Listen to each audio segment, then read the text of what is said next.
कभी किसी पुरानी किताब की आखिरी पन्ने को फाड़ा है, मत करना, क्योंकि वो पन्ना सिर्फ कहानी का अंत नहीं होता, वो दरवाजा होता है एक ऐसे अंधेरे का जहां से अब तक कोई लौटा नहीं, और जिसने भी कोशिश की वो अब सिर्फ कागजों पर जिंदा है। सपना को एक दूर गांव की पुरानी लाइब्रेरी में नौकरी मिली थी। इमारत वैसे तो लाइब्रेरी थी, मगर लगती थी पुरानी हवेली। दीवारें सीलन से भरी, लकड़ी की अलमारियां और हवा में बसी धूल की गंध। एक रात जब सब जा चुके थे, सपना किताबें सजा रही थी। तभी एक पुरानी अलमारी का कोना हिला और वहां से एक किताब गिरी, मोटी, धूल से भरी, चमड़े की जिल्द वाली, बिना नाम की। जैसे ही उसने उठाई, किताब अपने आप खुल गई। पहले पन्ने पर लिखा था, यह कहानी सिर्फ उसके लिए है जो इसे पढ़ रहा है।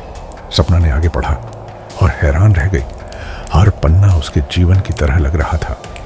उसका बचपन, उसकी माँ, उसका कॉलेज, यहाँ तक कि वो लाइब्रेरी की नौकरी, सब कुछ उस किताब में था। आखिरी पन्ना खाली था, बस एक लाइन थी, अब तू लिख वरना तू मिट जाएगी। सपना हंसी। उसे लगा कोई मजाक है, मगर उसी पल बत्तियां बुझ गईं। दरवाजे अपने आप बंद हो गए। दीवारों से अजीब सी फुसफुसाहट गूंजने लगी। लिख सपना, आखिरी पन्ना लिख। उसकी सांसें तेज हो गईं। अलमारी की परछाइयां हिलने लगीं। वो कांपती हुई किताब में कलम ले आई और लिखा, सपना इस कहानी से बाहर निकलना चाहती है। किताब का पन्ना लाल हो गया, जैसे खून सोख लिया हो, और तभी एक भयानक चीख। चारों ओर अंधेरा।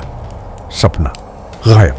अगली सुबह लाइब्रेरी में किताब फिर से उसी जगह रखी मिली, मगर इस बार उस पर टाइटल था, सपना की आखिरी कहानी। और जब किसी ने आखिरी पन्ना खोला, लिखा था, अब तू, क्या तुमने कभी कोई किताब उठाई थी जो नामहीन थी? तो शायद अगली कहानी तुम्हारे नाम से शुरू हो। सब्सक्राइब करो क्राउन ऑफ मिथ्स पर, और याद रखना, आखिरी पन्ना किसी का भी हो सकता है।